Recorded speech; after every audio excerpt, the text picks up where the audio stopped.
아.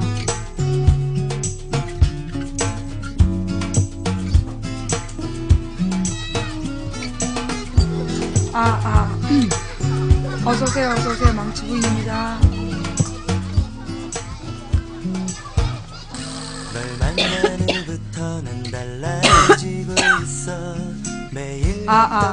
어서오세요, 어서오세요. 망치부인입니다.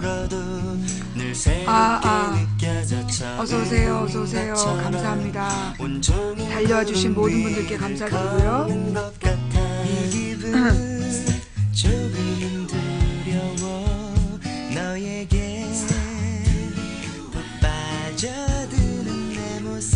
저녁을 뭘 먹었는지 왜 궁금하세요?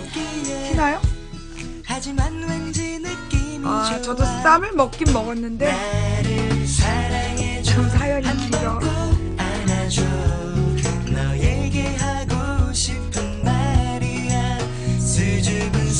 어서오세요, 어서오세요. 도봉구 창동 사는 부양주부 망치부인이 일요일 저녁 8시, 주일 저녁 8시에 보내드리는 생방송 인생 이야기에 오신 여러분께 환영 인사를 드립니다.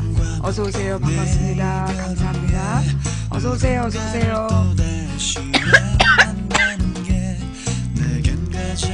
후원해주신 모든 분들께 감사드립니다.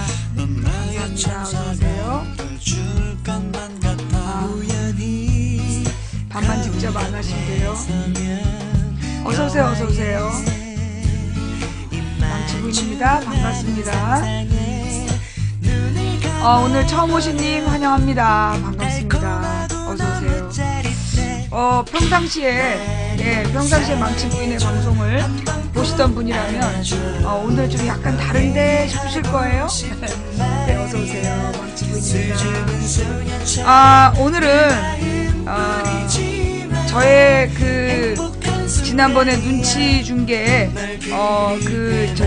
통했나봐요. 연애 상담이 3건 들어와 있어요.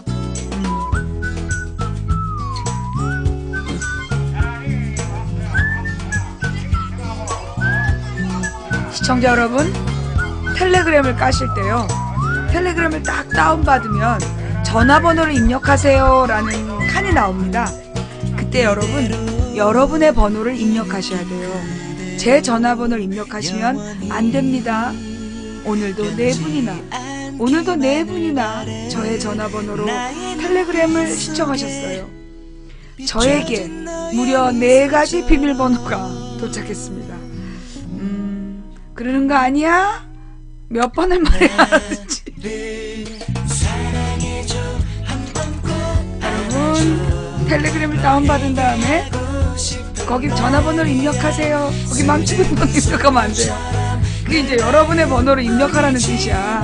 그래야 그 번호로 텔레그램에서 코드를 보내줘요.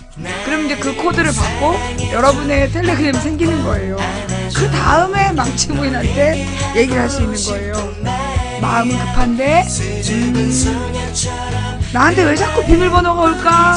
오늘 텔레그램 번호가 몇 개 왔는 줄 알아? 4개 왔어. 이럴 때마다 막 화가 나.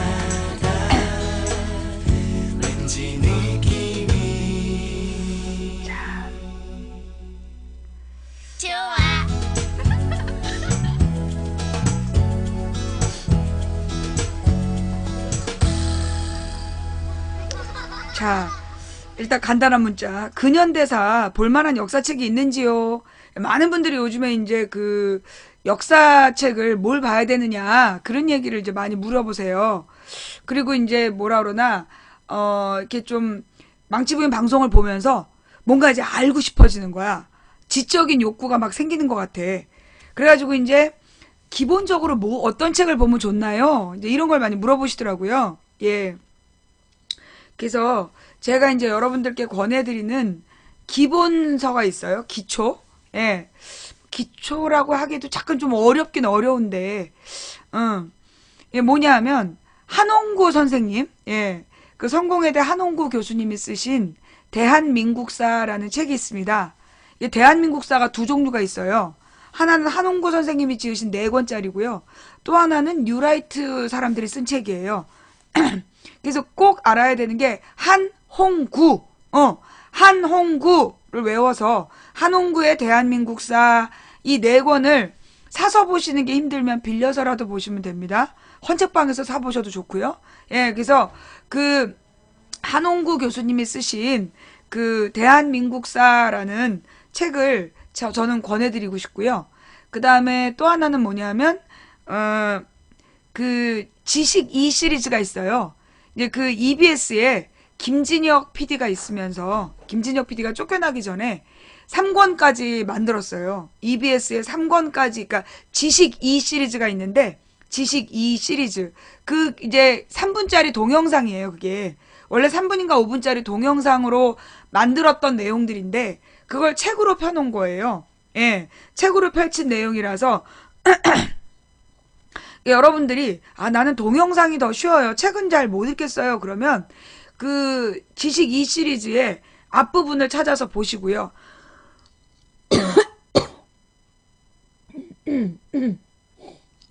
죄송합니다.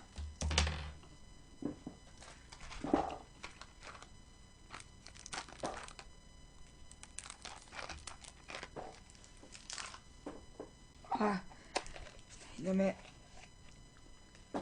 사탕 먹어서 미안. 그래서 지식 E 시리즈 1, 2, 3권. 예. 지식 E 시리즈 1, 2, 3권이 그러니까 그 뒤로 뭐 5권, 6권 많이 나왔어요. 근데 이제 그 1, 2, 3권이 가장 중요한 내용들이 들어있으니까 그 부분만 빌려보시든 구입해서 보시든. 근데 이게 지식 E 시리즈가 되게 못돼 먹었어. 한 질로 팔아. 비닐봉지에 넣어가지고. 다른 책은 그렇게 전부 다 한 질로 안 팔면서 이 지식 E 시리즈는 꼭 그렇게 한 전체를 다 사라고 그래. 그래서 지식 E 시리즈 1권부터 3권까지. 그리고 이제 지식 E 시리즈를 책으로 보면 뭐가 좋으냐면 뒤에 참고문헌이 나와요. 예. 참고문헌이 나오니까 그 해당 내용을 보신 다음에 관련된 그 참고적인 내용들을 같이 보시는 거 그것도 좋아요. 예. 요즘에 따로 팔아요?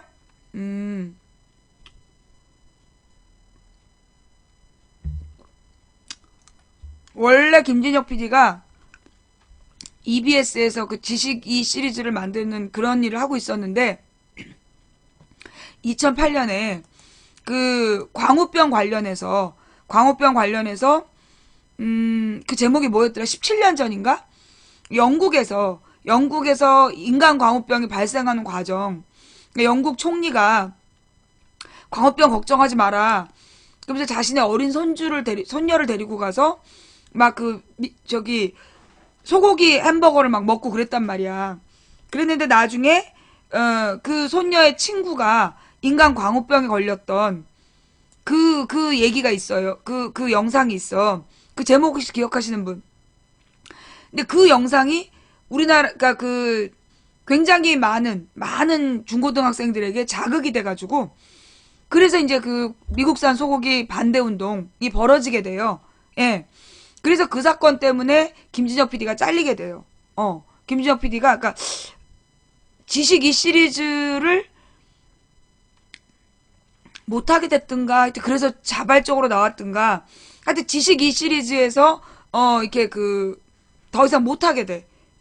그래서 이제 그 주요 인물이 바뀌게 되는 그런 과정이 있었어. 그래서 그분이 뉴스타파에 합류하는 거야. 2008년에 EBS의 김진혁, 그 다음에 YTN의 노종면, 그 다음에 그 KBS인가 MBC에서, MBC죠. PD 수첩이. 최승호 PD. 이런 사람들이 전부 다 2008년에 그 언론사에서 잘리는 거야. 그러니까 그 해직 언론인들이 모여갖고 각각 이제 대한 언론 운동을 하게 돼요. 그래서 나온 게 그 뉴스타파. 그 다음에 그 김진혁 PD가랑 최승호, 노종면 이런 사람 다 같이 모여서 뉴스타파에서 처음 시작을 했죠. 그러다 이제 노종면 앵커는 고발뉴스로, 국민TV로 갔다가 거기서 또 이제 나오셔갖고 뭐 다른 일을 준비하는 걸로 알고 있어요. 그래서 이제 그런 일이 있는데 좌우지간. 그래서 제가 여러분들에게 권해드리고 싶은 책 기본이 한홍구 교수가 쓴 대한민국사, 한홍구 교수가 쓴 대한민국사라는 책하고, 그 다음에 지식 2 시리즈 3권, 한 7권 정도를 기본으로 보시면, 특히 지식 2 시리즈가 3권에 굉장히 다양한 얘기가 나와요. 그래서 망치부인 방송의 가장 기본이 되는 얘기는 거기 다 들어있어요. 그래서 그 내용을 같이 보시면 좋겠다. 그 밖에 이제 제가 좋아하는 책은 한국의 미 특강이라는 오주석이라는 사람이 쓴 책인데, 그분이 이미 젊은 나이에 요절하신 분이에요. 이제 그분이 한국의 미를 특강을 한 내용이야. 그래서 오주석의 한국의 미 특강. 그래서 미자만 한자. 오주석의 한국의 미 특강. 그 책이 되게 좀 좋은 책이고요. 그 다음에 또 뭐가 있을까?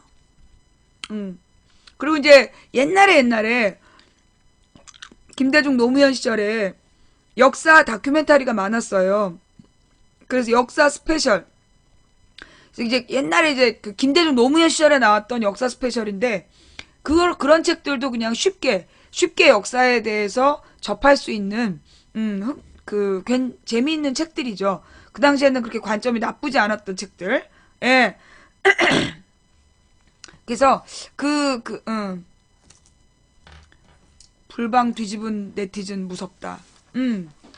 17년 후, 2008년에 17년 후라는, 동영상, 지식인 시리즈. 저것 때문에 김준혁 PD가 자리를 옮기게 됐던, 가슴 아픈 사연이 있는 내용이지요.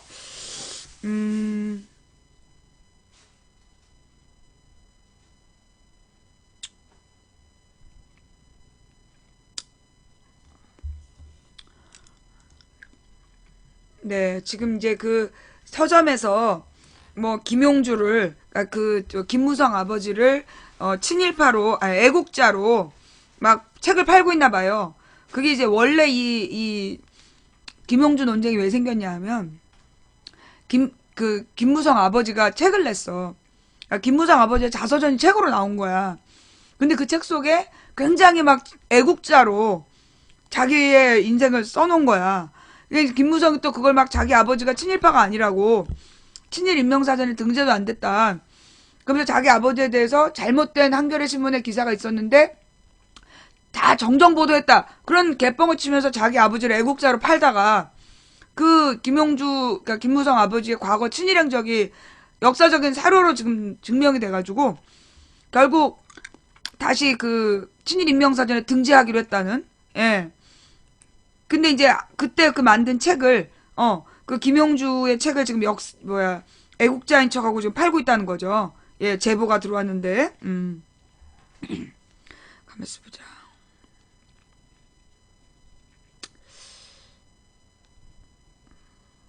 뭐였지, 이거였나.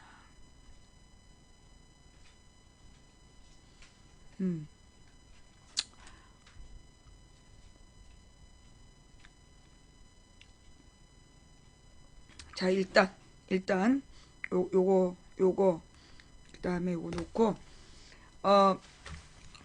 앞부분, 예. 오늘 상태가 별로 안 좋아서 짧게, 빨리빨리, 예, 진행하도록 하겠습니다. 오늘 시사를 한 9시 경에 끝내고, 그리고 이제 인생 상담을 10시 경에 끝내는 걸로, 예. 오늘은 짧게 10시 반 전에 끝낼 생각이니까, 예, 그렇게들 알고, 시간대로 옮겨주세요, 막 이러시면 안 됩니다. 자, 그래요.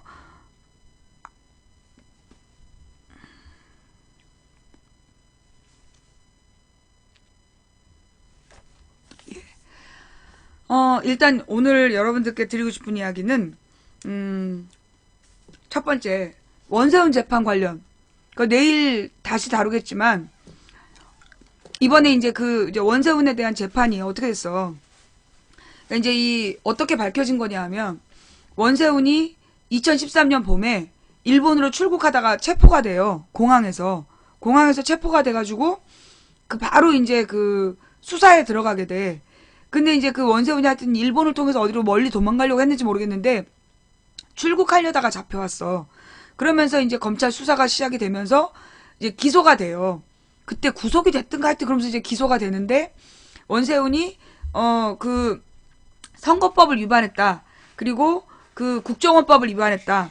이게 검찰의 입장이었어. 그 당시에 최동욱이란 사람이 검찰총장이 됐는데 요 얘기도 또 기본적으로 알고 계셔야 돼요. 그러니까 이제 우리나라의 검찰에는 두 흐름이 있는 거야. 그러니까는 이제 김영삼 이전에 군부 독재 시절에 이승만, 박정희, 전두환 때 멀쩡한 민주주의자를 고문해가지고 간첩 만들던 공안 검사들이 있어. 그 시절의 공안 검사. 그런 사람들이 지금 박근혜 정부의 핵심 인사들이에요. 박근혜 정부의 요직을 차지하고 있어. 박정희, 전두환 시절에 막 고문 기술자들이 고문해가지고 민주주의자를 간첩 만들었던 검사들이 지금 박근혜 정부의 주요 요직에 앉아 있어요. 그런 검사가 한 류가 있다면 또 한 류는 누구냐면 김영삼 이후에 그러니까 이제 92년, 93년 이후에 그 검찰의 요직으로 나아가서 소위 이제 권력자들 뭐 김영삼 아들, 김대중 아들 이런 사람들 뭐 노무현의 형 뭐 이런 사람들을 막 수사했던 사람들 그런 사람들이 누구냐면 특수통이라 그래갖고 소위 이제 재벌이라든가 고위 권력자들을 수사했던 사람들. 그래서 이제 검찰에 두 흐름이 있었던 거야. 공안통하고 특수통하고. 근데 이제 이 공안 검사들은 그래서 이제 나이 많은 공안 검사들을 뭐라 그러냐면 이 사람들은 이제 소위 그 하여튼 이제 그 독재 하수인들 그렇게 이제 바라보는 거고 그리고 이제 특수통이라는 사람도 굉장히 자부심을 갖고 있는 젊은 이제 엘리트 검사들이 소위 이제 그 고위 권력에 숨죽이지 않고 자기네들이 이제 비리를 밝혀냈다는 어떤 자부심을 갖고 있었던 거야. 그러면서 이제 노무현이 대통령이 되잖아요. 노무현이 대통령이 됐는데 그때 이제 검사들이 막 그 노무현을 대통령으로 인정할 수가 없다. 그래가지고 이제 그 평검사와 노무현의 대화라는 게 있었어. 평검사와 노무현의 대화라는 게 있으면서 그때 이제 각 지방에서 대표 검사들이 오는 거야. 그래서 대통령이랑 토론을 하기로 했는데 그날 그게 또 텔레비전으로 생중계가 됐단 말이야. 그런데 모든 검사가 똑같은 질문을 하는 거야. 이미 노무현 대통령 설명했는데 그 다음에 똑같은 질문을 또 하고 또 하고 타진요처럼. 그게 검난 아니야. 그때는 검난 아니라고 안 그랬어. 노무현 정부 초기에 검사들이 막 그 노무현 대통령 들이받은 거예요. 근데 그때 왜 들이받았냐? 노무현 대통령이 검찰을 독립시키겠다. 검찰을 더 이상 권력의 하수인을 만들지 않겠다. 너희들에게 수사 독립권, 기소 독립권을 줄 테니 너희들이 권력과 무관하게 정말 공정하게 양심과 법에 따라서 집행해라. 그랬더니만 제일 먼저 들이댄 게 노무현한테 들이받은 거야. 노무현한테 들이받아갖고 계속 질문했던 내용이 내나 똑같은 그때 뭐였더라? 별로 중요하지도 않은 문제를 가지고 그러니까 강금실을 검찰총장을 시켰어. 노무현 정권에서 강금실을 그 검찰총장을 시켰는데 그것 때문에 이제 애들이 열받아가지고 그 검찰 기수별로 막 옷 벗고 나가고 그러니까 막 사퇴해버리고 항의 사퇴지. 그리고 나서 이제 그 밑에 있는 검사들을 시켜갖고 강금실 검찰총장 인정 못한다. 계속 시비를 걸었던 거야. 텔레비전으로 생중계로 다 보여줄 만큼 검찰들이 법무부 장관 맞다 법무부 장관 연병이 났었어. 그리고 난 다음에 이명박이 대통령이 되잖아. 그러니까 이제 노무현 때 5년 동안 검찰들이 기고만장했던 거야. 대통령도 우습게 볼 만큼 노무현 정부 시절에 그래서 대통령 형을 아무렇지도 않게 불러다가 수사하고 막 그랬던 거야. 그러면서 검찰들이 나름대로 이제 자기네들은 권력의 하수인이나 권력의 개다 이런 소리 안 듣고 5년이 지났어. 그러니까 김대중 노무현 10년을 그렇게 지낸 거야. 그러다 이명박이 됐는데 이명박 때 이명박이 검찰총장을 그 공안통을 다시 세워. 공안통 검찰총장을 세워놓고 그러니까 맨 처음에 노무현이 세워놓은 검찰총장을 이용해가지고 노무현을 죽음으로 몰아가잖아. 그리고 난 다음에 그 공안통 검찰총장을 세우는 거야. 공안검사 출신. 옛날에 그런 어떤 그 시국 사건, 사상범 이런 거 다뤘던 검사를 검찰총장으로 앉히게 되는 거야. 그리고 난 다음에 검찰들이 옛날로 돌아간 거야. 과거 군부 독재로 돌아가서. 그러니까 이제 사실 그 당시 검사들이 주요 이제 그 간부급이 95년쯤에 그 집권 이제 검사가 됐으면 92, 3년 즉 김영삼 정부 때 검사가 됐으면 얘네들은 군부 독재를 경험을 안 한 거야. 그래가지고 이명박 2007년이니까 15년 동안을 굉장히 자부심을 가지고 검사로서 살아왔던 사람들이 간부였어. 검찰의 요직에 앉고 있었던 시점이었는데 그때 이명박이 검사들을 개처럼 부린 거야. 개처럼 부리려고 했어. 그러니까 검사들이 들고 일어난 거예요. 막판에 이명박 말기에 걔네들도 대선 때 저기 박근혜가 될 거라고 생각 못 한 거지. 대선을 앞두고 한 6개월인가 남겨놓고 검사들이 검난이라는 걸 일으켜. 그래서 이명박이 세운 검찰총장 거부한다. 그리고 이명박이 공안통으로 검사를 세워놨는데 그 검찰총장 쫓아내라고 막 항의를 한 거야, 검사들이. 일선 검사들이 들고 일어나서. 그래갖고 어쩔 수 없이 그 검찰총장이 쫓겨나. 그런 와중에 박근혜가 대통령이 된 거야. 근데 검찰총장으로 누구를 데려오든 이 검사들이 말을 안 듣는 거야. 막 너무 분노해갖고. 그래갖고 그때 이제 검찰총장을 그럼 너네들이 한번 투표를 해서 뽑아봐라. 그래갖고 검사들이 검찰총장을 스스로 뽑은 거야. 스스로 추대한 거야. 그게 최동욱이었어. 최동욱이라는 사람이 검사들 사이에서 특수통, 아까 공안통하고 특수통이 있는데 소위 권력자들을 눈치 보지 않고 칼같이 쳐냈던 그런 전설적인 검사였던 거야. 그러면서 굉장히 근검절약하고 모든 면에서 반듯해서 검사들이 굉장히 자부심을 갖고 있었던 선배였던 거야. 그래서 이제 그 최동욱을 검찰총장으로 검찰총장 그 선정위원회에서 올리고 어쩔 수 없이 박근혜가 오케이 사인을 한 거야. 그래갖고 그 당시에 박근혜 정부에서 인사 청문회를 할 때 유일하게 아무 말 없이 통과한 게 최동욱이었어. 그리고 최동욱이 이제 그 검찰총장으로 심사 받을 때 그때 이미 박근혜 정부에서 그 최동욱에 대한 루머, 소위 이제 그 혼외자 루머를 듣고 확인을 했다는 거야. 그래서 최동욱이 그 사실 무근이고 나는 그런 적이 없다. 그래서 분명히 그걸 밝혔고 박근혜가 오케이. 그래가지고 검찰총장 임명까지 한 거란 말이야.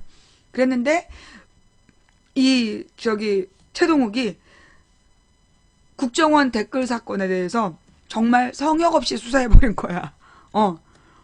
박근혜는 말로만 성역 없이 수사를 했는데, 그러니까 성역 빼고 수사라 그랬는데 최동욱은 진짜 성역 없이 수사를 한 거야.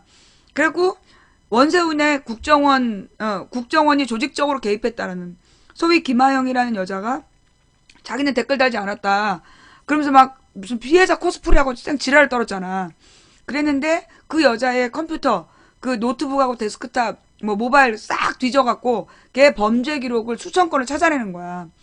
그러면서 이제 거기서 또 다른 그 국정원 직원한테, 그러니까 김하영 말고 또 다른 여자 직원한테 그 원장님 지시사항이라는 걸 받아내. 그 여자가 가지고 있었던 자료인데 그게 원세훈이 주요한 사안마다 어떻게 글을 써야 된다라는, 그러니까 여론을 조성해야 된다라는 원장님 지시사항을 만들어갖고 국정원 그 심리전담반에 뿌린 거야. 그것까지 발견이 된 거야. 그러니까 그 댓글녀의 댓글적 증거와 그 다음에 그 국정원 원장의 지시사항. 그래서 이게 개인의 범죄가 아니라 조직적 범죄라는 증거를 가지고 최동욱이 이제 그 최동욱 검찰청장이 국정원장 원세훈과 그 다음에 대선 당시에 그 김용판이라는 서울경찰청장이 그 댓글은 없다라는 허위 그 진술을 지시했다. 이건 선거에 개입하려고 한 거다라는 취지를 가지고 둘을 구속 수사하겠다. 그래서 이제 그 김용판하고 원세훈을 구속 수사하고 선거법 위반, 그 다음에 국정원법 위반, 이거를 범죄 혐의로 이제 그 혐의로 넣겠다 그런 거야. 그러자 박근혜 정부에서 법무부 장관이 반대를 한 거야. 그게 황교안이잖아. 법무부 장관이 반대를 해가지고 거기서 법무부 장관하고 검찰총장이 일주일을 싸워. 일주일을 싸우다가 그 최동욱이 양쪽이 물러난 거야. 좋다. 그럼 이제 법무부 장관은 그 혐의 두 가지 다 인정하겠다. 그러니까 두 가지로 기소하는 거 인정할 테니 구속만 시키지 마라. 그래서 그 혐의 두 가지, 선거법 위반하고 국정원법으로 기소하는 거를 법무부 장관이 받아들이고 이 최동욱은 저기 두 가지 혐의를 인정받는 대신 구속을 포기하는 거야. 그래서 둘이 타협을 했어. 타협을 하고 기소까지 한 거예요. 그 6월 달에. 6월 달에 그래서 딱 그 원세훈하고 김영판을 기소를 했는데, 그 다음에 바로 뭐가 들어가는 거야. 청와대에서 이 최동욱에게 혼외자가 있다라는 얘기를 청와대에서 뿌렸는지 언론에서 뿌렸는지 좌우지간 이 채널A TV조선이 앞장서가지고 최동욱에게 혼외자가 있다라는 허위사실을 유포하기 시작해. 그래가지고 어떻게 됐냐면, 여러분은 그게 여전히 저기 최동욱이 혼외자식이 있는지 없는지 증거 없는 거 알죠? 최동욱에게 혼외자식이 있다는 증거는 없었어. 끝까지 나온 게 없어. 그런데 어떻게 했느냐, 박근혜 정부에서 그 법무부가 그냥 물적 증거는 없지만 정황상 혼외자가 맞는 걸로 결론 내리고 끝냈어. 박근혜 정부에서 그러니까는 혼외자라는 증거는 없지만 정황상 혼외자일 것이라는 결론을 내리고 끝난 거야. 근데 그 결론을 발표하기 전에 최동욱 측에다가 타협을 요구한 거야. 너가 뭘 인정하면 살려주겠다 뭐 그랬었나 봐. 최동욱이 끝까지 그들의 요구를 받아들이지 않은 거야. 그래가지고 결국 최동욱은 혼외자가 있다라는 자기네들의 결론을 발표하면서 최동욱을 묻어버린 거야. 그리고 난 다음에 윤석열이라는 검사와 박형철이라는 검사, 최동욱, 윤석열, 박형철, 이 사람들이 국정원 범죄를 밝혀낸 사람들인데, 윤석열하고 박형철을 지방 한직으로 쫓아내버렸어. 국정원 수사에 더 이상 신경 못 쓰게. 그리고 난 다음에 이제 원세훈 1심 재판에서 국정원법 위반은 맞다. 국정원이 선거 개입을 하면 안 되는데 선거 개입을 했다. 그래서 국정원법 위반은 맞다라는 유죄 판결이 내려. 그런데 선거에 영향을 미쳤다고는 볼 수 없다. 뭐 선거가 다가올수록 빈도가 높아져야 되는데 똑같은 수준으로 했기 때문에 선거법이라고 뭘 위반했다고 볼 수 없다. 개 같은 논리를 하면서 1심에서 선거법은 무죄, 국정원법 유죄를 줬어. 근데 2심에서 김하영의 자료를 가지고 다른 국정원들의 범죄 기록을 다 뒤져서 그걸 증거로 인정을 했어. 2심 재판부가. 그래서 원세훈에게 선거법 위반도 유죄, 국정원법도 유죄. 그냥 법정 구속을 시켜버린 거야. 그랬는데 이 대법원에서 선거법 위반 부분의 증거가 좀 이상하다. 그러니까 다시 한번 재판해봐라. 심리해봐라. 그래서 고등법원으로 내려보낸 거야. 그리고 지금 고등법원에서 다시 이제 심판에 들어간 거야. 심리에. 그런데 문제가 뭐냐. 지금 이 판사가 원세훈 변호사를 앉혀놓고 김하영한테 직접 지시했느냐. 누구누구한테 직접 지시했느냐. 그러면서 하나하나를 묻더라는 거야. 그러면서 원세훈이 김하영하고 국정원 직원들한테 구체적으로 이렇게 쓰라고 지시하지 않았다라는 논리를 준 거야. 그래서 지금 원세훈의 지시로 국정원 직원들이 그런 댓글 작업을 했다는 사실 자체를 부정하는 그런 방향으로 지금 재판 준비를 하고 있다는 거야. 그래서 심지어 지금 박근혜 검찰청에 검사가 분노했다는 거야. 지금 뭐 하는 거냐고. 그래서 그러면 지금 원세훈의 국정원법 위반조차도 지금 인정하지 않는 거냐 이러면서 검사가 이의를 제기할 정도로 지금 이 판사가 미쳤다는 거야. 그래서요, 내가 볼 때는 이거 내일 다시 한번 이제 법조계에 지금 이 판사, 지금 원세훈 판사의 행태가 올바른지 아닌지에 대해서 법조계의 전문가들의 판단을 좀 들어보고, 그리고 나서 이건 다시 다뤄야 되는데, 법조계의 전문가들조차도 쫄아가지고 아무 말 못한다면 이건 국민들이 들고 일어나야 될 문제예요. 지금 검찰청 안에 있는 검사들, 대한민국에 양심이 살아있는 검사는 다 죽었나.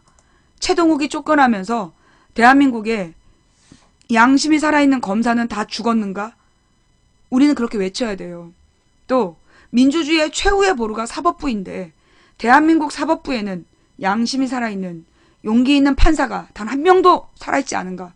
이렇게 우리 국민들이 들고 일어나야 돼.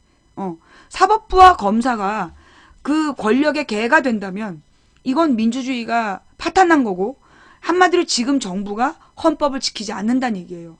헌법을 수호하지 않는 정부는 유지될 자격이 없어요. 그럴 때는 국민이 저항권을 행사해야 되는 거야. 그럴 때는 국민이 저항권을 행사해야 돼요.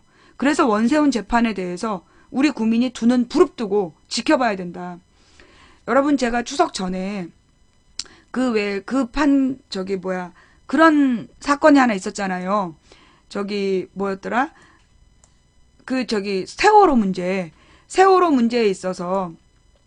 세월호 문제에 있어서, 누구는, 해경도, 정부도 아무도 처벌받지 않았는데, 세월호 구조 과정에서 잠수사 한 사람 죽은 거, 잠수사가 죽었다라는 문제를 가지고, 그 잠수사 중에 한 사람을 덮어 씌워가지고 그 사람한테 징역 1년을 구형했다. 그래서 우리가 그 민간 잠수사의 재판이 어떻게 됐는지 지켜보자. 그게 10월 1일인가 2일의 재판이었어요, 원래. 그러면서 우리가 두 눈 부릅뜨고 지켜보자 그랬잖아. 그랬더니 이 재판부가 겁났는 모양이야. 재판을 10월 26일로 연기했대요. 마침 11.6이야. 10월 26일로 그 민간 잠수사에 대한 재판을 미뤘다는 거야. 어떤 결론을 내리는지 우리가 지켜봐야 되고요. 이 민간 잠수사 사건, 그 다음에 원세훈 재판, 요 두 가지는 국민들이 두 눈 부릅뜨고 지켜봐야 될 판결이다. 예. 정신 똑바로 차리고 요 두 가지에 대해서는 우리가 선고를 연기했어. 선고 공판을. 원래 선고가 10월 1일인가 2일이었는데 선고 공판을 연기했다는 거예요. 국민이 두려웠겠지. 지켜보자고. 어떤 판결 내리는지. 그래서 민간 잠수사 문제 그리고 원세훈 재판 지켜보자. 그 얘기 오늘은 여기까지만 할게요. 내가 오늘 이거 본격적으로 다루면 내가 이렇게 분노해가지고 또 혈관 터져버릴 것 같아서 오늘은 이 정도까지 하고 다음 이야기로 넘어갈게요. 여러분 올 봄에 그 충암고 급식 사건 알아요? 충암고에서 그 급식비를 못 낸 아이들이 밥을 먹는다고 그러면서 그 교장이 그 급식비 안 낸 애들 밥 먹지 못하게 하면서 그 막 도둑이라 그랬던가? 굉장히 모욕적인 그 맨 처음에 충암고 사태 좀 갖고 와봐. 그 교장이 급식비 안 낸 애들이 밥 먹는다 그러면서 막 그 내쫓고 내쫓고 막 그 명단 공개하고 막 온갖 모욕을 다 줬어. 바로 그런데 그 충암고에서 그동안 4억 원이나 급식비가 얼마나 된다고. 그동안 4억 원이나 급식비를 횡령한 게 들통이 났어요. 그러니까 급식비를 이게 교장하고 행정실장하고 그다음에 급식 용역업체하고 이 넷이서 짜고 4억 원을 빼돌렸대. 그러니 애들 밥을 얼마나 그지같이 줬겠어. 여러분 지금 말이에요. 새누리당 지지자들이 주장하는 게 뭐냐면 무상급식에서 하기 때문에 급식의 질이 떨어지고 문제가 많다 그렇게 얘기했잖아. 충암고는 고등학교야. 충암고등학교는 고등학교고 고등학교는 무상급식의 대상이 아니야. 애들 밥값에서 4억 원을 빼돌렸으면 도대체 애들 밥을 뭘로 준 거냐고. 솔직히 이 급식이요. 초등학교 급식이 제일 맛있대. 엄마들이 와서 그 급식을 보면서 나눠주기 때문에 초등학교 급식이 그나마 제일 맛있고 그 다음에 이제 중학교 급식이 확 급이 떨어지니까 애들이 막 중학교 급식을 안 먹고 욕을 한대. 그런데 고등학교에 가면 욕도 안 나온대. 개밥으로 보여갖고. 그 이유가 이런 거예요. 왜냐? 무상급식 같은 경우에는 관리 감독을 철저히 해. 국민 세금으로 운영이 되기 때문에 관리 감독을 철저히 한다고. 그래서 그런 짓거리를 못해. 더 어려워. 그렇게 뭐 횡령하고 이런 빼돌리기가 어려워. 그리고 그 식자재 들어오는 것도 그 서울시에서도 각 지자체별로 식자재를 전부 다 감시를 한단 말이야. 그렇기 때문에 그런 짓거리가 못하는데 이 급식비 없으면 나가. 이 충암고 뉴스 이거 감사드리고요. 4억 원 급식 횡령했다는 뉴스 좀 갖고 와봐. 그러니까 그 뭐지? 급식비 독촉, 충암고 교장, 행정실장 등 4억 원 급식비 횡령. 이게 도리어 무상급식이 아니면 감시망이 없는 거야. 학교 교장하고 용역업체만 짜면 급식비를 얼마든지 빼돌릴 수가 있는 거야. 예. 이거 한번 같이 볼게요.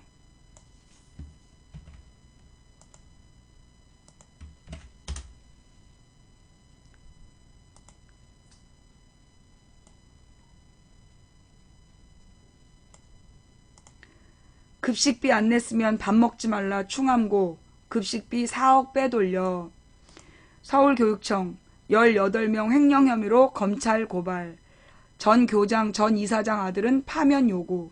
식용유 검게 변할 때까지 어떡하니? 애들 먹는데. 검게 변할 때까지 반복 사용. 가짜 계약에 쌀, 김치 등도 외부 반출. 이런 이런 잡도둑을 봤나 이런 진짜 이씨.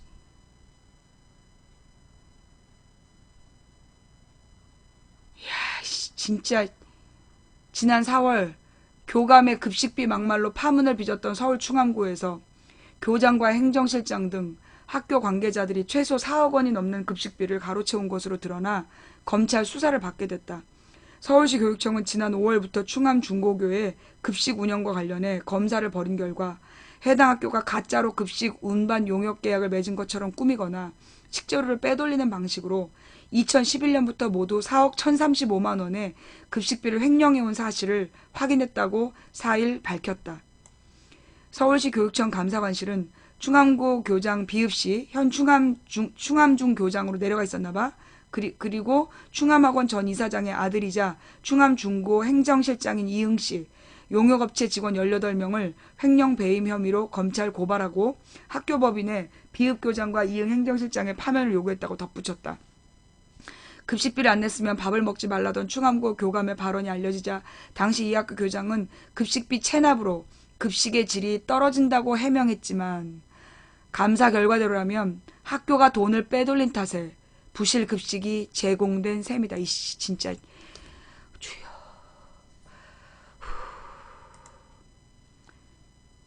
내 주일이라서 내가 욕을 안 하려고 참는데 말이에요. 거기다 이게 지금 한밤이라서 내가 소리도 못 지르는데 내일 다시 해 이거. 내일 이 뉴스 다시 해. 서울교육청 감사 결과 보고를 보면 충암 중고교는 2012년부터 올해까지 식재료를 검수한 뒤 거의 날마다 쌀, 김치 등 일부 식재료의 30%가량을 오전에 미리 빼놨다가 학교 밖으로 실어 나르는 방법으로 1억 5,367만 원의 급식비를 와씨 주여 가로채웠다. 4년 동안 무단 반출된 쌀의 규모는 20kg짜리 2,320호 9,280만 원에 이른다.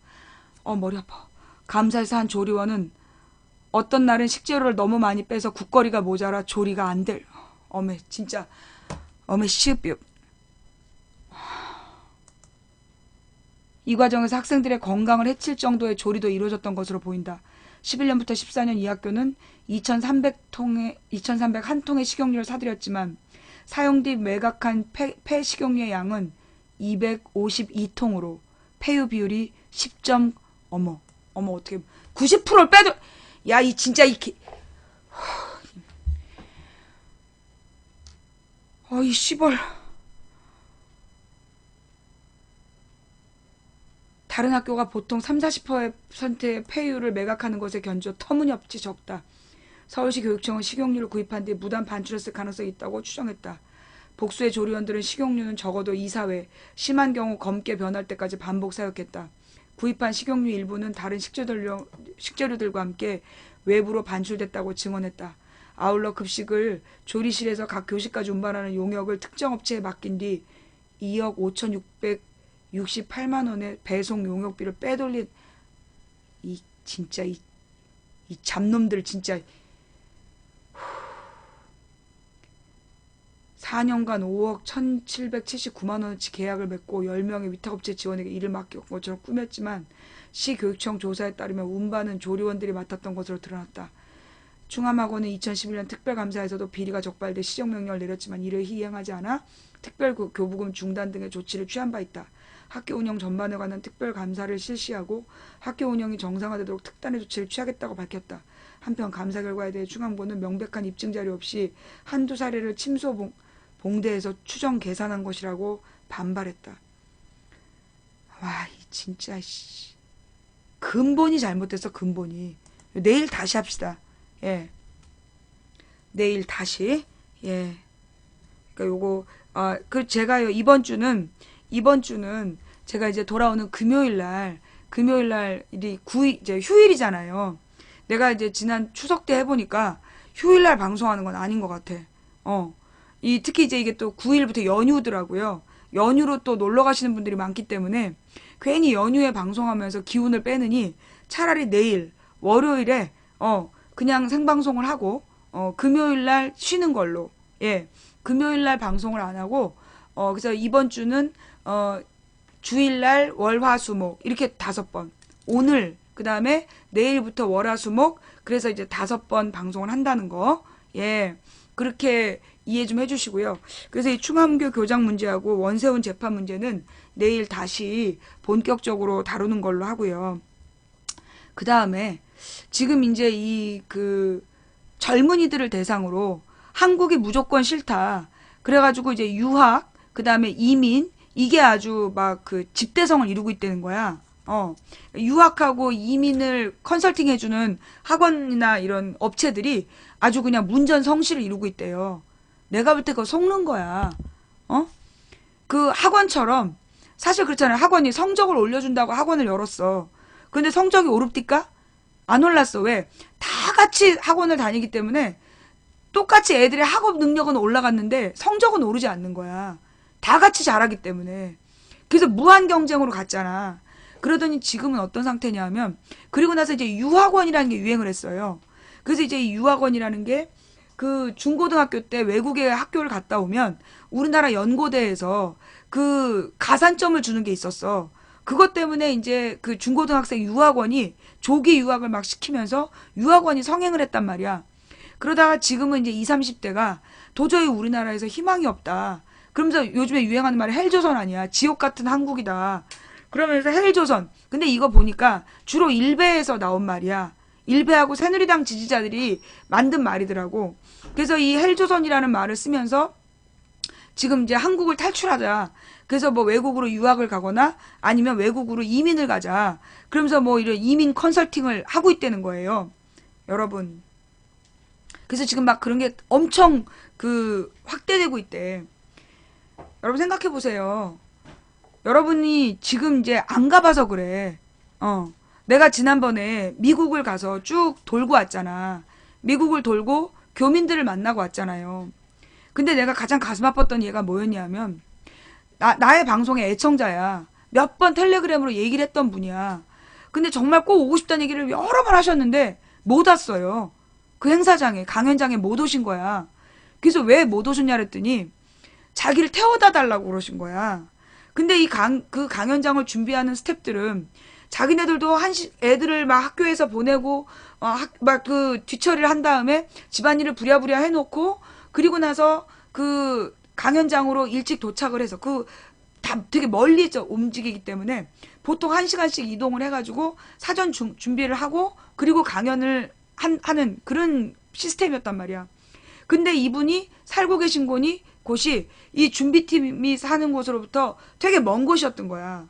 그러니까 우리가 같이 뭐 서울 근교, 그럼 우리는 뭐 서울 근교에서 한 30분이면 왔다 갔다 하잖아. 거기는 미국은 땅덩어리가 넓어갖고 그게 안 되는 거야. 그래갖고 몇 시간을 그 사람을 데리고 오려면 몇 시간을 스텝이 돌아야 되는 거야. 그래갖고 못 데리고 온 거예요.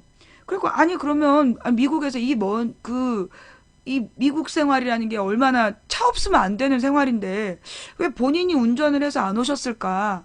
그랬더니 한국 교민들 중에 미국에서 면허를 못 딴 분이 많다는 거야. 왜냐하면 미국은 필기시험이 되게 어렵대요. 예. 그거 다 영어잖아. 영어로 시험을 봐서 면허를 따야 되기 때문에 면허를 못 따는 거야. 그러니까 미국에서 나고 자란 아이들은 16살이 되면 미국에서 자란 애들은 16살이 되면 아예 학생 대상으로 면허 시험을 봐요. 그래서 그때 다 일괄적으로 면허를 준단 말이야. 거의 대부분을. 그러니까는 이런 성인이 시험 보는 건 되게 어려운데 특히 이민자나 이런 사람들이 시험을 보잖아. 그러니까 되게 시험이 까다롭다는 거야. 예. 그 다음에 미국은 대중교통 개념이 없어. 버스라는 게 거의 없어요. 기차도 별로 없어요. 미국에 기차가 거의 없고, 그 다음에 기차가 있어도 무지 비싸대. 기차가 뭐, 한 4시간을 탄다면 한 20만 원 돈을 내야 된다는 거야. 그 다음에 자동차로 원거리를 이동하는 것도요, 그 몇 킬로에, 그니까, 아니야, 몇 미터, 몇 킬로도 아니야. 1킬로 얼마씩인가? 우리 같은 경우에는 뭐, 그 쭉 한 5킬로 가서 얼마 내고 이런 식이잖아. 근데 거기 굉장히 짧게 내는데, 내는 돈도 엄청 비싼 거야. 저기 고속화도로의 통행료가 너무 비싼 거야. 그렇다는 거예요. 그래서 고속화도로를 이용하려면 너무나 톨비가 많이 들기 때문에 그 이동 자체가 어려운 거야. 그 다음에 이제 그 대중교통이란 개념이 없는 거야. 그래서 이제 미국은 아주 어렸을 때부터, 16살 때부터 운전면허증을 임시로 따서 그 임시면허를 뭐 2년인가 6개월인가 하고, 그 다음에 이제 정식면허를 따게 된다는 거예요. 그래서 미국 애들은 아예 17, 18살 때부터 다 차를 몰고 다녀. 그래서 거기는 차를 보통 50년을 타는 거야. 그게 처음에 차를 타는 애들한테는 새 차를 사주지 않고 보통 중고차를 사줘가지고, 그래서 50년씩 그렇게 차를 탄대잖아요. 그리고 이제 그 대중교통이 없기 때문에 기름값도 굉장히 이제 저렴한 편이야. 근데 미국에서 물가가 제일 비싼 곳이 어디냐면 뉴욕이에요. 어느 정도 저렴한지 아세요? 뉴욕이, 뉴욕이 그 지금 1리터에 612원이래. 뉴욕이 1리터에 612원이면 서부 지역은 뉴욕보다 훨씬 싸요. 그러면 지금 뭐 한 4, 500원 한다는 얘기야. 1리터에. 예. 기가 막히죠. 근데 웃기는 게 뭐냐면 옛날에 노무현 정부 때는 미국 서부 기름값이 우리나라의 절반이었어. 우리나라 기름값의 절반 정도였어. 우리나라가 2,000원 하면 1,000원, 1,800원 하면 900원 이 정도 했거든요. 2배밖에 차이가 안 났어, 기름값이. 그런데 이명박 정부 들어서서 어떻게 된 거야? 계속 유류세를, 원래 노무현 정부 때는 어땠냐면 그 유류세가 변동했어요. 그러니까 만약에 기름값이 1,000원이다. 그러면 그 중에 400원이 유류세. 기름값이 2,000원이면 800원이 유류세. 기름값이 올라가면 유류세가 같이 올라가는 거예요. 기름값의 40% 이런 식이었던 거야. 그래서 나중에 노무현 대통령이 기름값이 2,000원이 되니까 너무 비싸잖아. 그래서 유류세를 대폭 인하를 했어요. 유류세를 인하해가지고 기름값을 내리는 그런 정책을 폈었어. 그런데 이명박 때 어떻게 됐냐? 2,000원으로 다시 올라가 기름값이. 그 다음에 어떻게 했냐? 그 유류세를 픽스해버렸어. 고정. 그래서 기름 원가는 가격이 내려가도 세금은 그대로 붙어가는 거야. 그래서 지금 우리나라가 1,500원 정도 하잖아, 기름값이. 평균 한 1,500원 정도 해요. 그런데 그 1,500원이 결국 미국하고 3배 차이가 나는 거야. 뭐 때문에? 세금 때문에. 기가 막히죠? 그 얘기도 내가 내일 다시 한번 할게요. 이게 뉴욕에서 들어온 아주 따끈한 정보예요. 예. 기가 막히는 거야. 이게 지금, 근데 이명박뿐만이 아니야. 이명박 때도 초반에는 유류세가 기름값이 올라가면 같이 올라갔어. 그런데 어느 숫자, 가장 비쌀 때 기름값을 고정해버린 거야. 박근혜가 그대로 물려받아서 그 기름값을 착착 빼먹고 있는 거야, 지금. 요즘은 가득이요 이런 말 잘 못하잖아요. 그죠? 근데 사실 이게 하여튼 그렇더라. 그러니까 원래 우리나라 지금 적정 기름값이 원래대로 하면 한 900원에서 1,000원 해야 되는 거야. 900원 정도? 미국의 서부 지역이 지금 한 400원에서 500원 꼴일 거고, 그럼 우리나라가 900원에서 1,000원 정도만 해야 되는데 지금 1,500원을 하는 이유가 900원이 세금이기 때문이야. 그게 실제 기름값은 지금 600원밖에 안 한다는 거예요. 실제 기름값은 600원이고, 그리고 세금이 900원이 붙어서 1,500원인 거야. 기가 막히죠? 예. 자, 좌우지간. 무슨 얘기냐. 우리 지금 요즘에 젊은 층이, 야, 아니, 근데 망치부인아, 너도 옛날에 젊은이들더러 해외로 나가야 된다고 그러지 않았냐고. 그렇게 얘기하시는 분들이 있어요. 맞아요. 해외로 나가야 된다고 얘기했어요. 그런데 그 말은 우리나라가 싫어서 가란 얘기가 아니야. 우리나라를 싫어해서 한국을 혐오하면서 한국이 싫어서 무조건 나가겠다. 그러라고 얘기한 거 아니라고.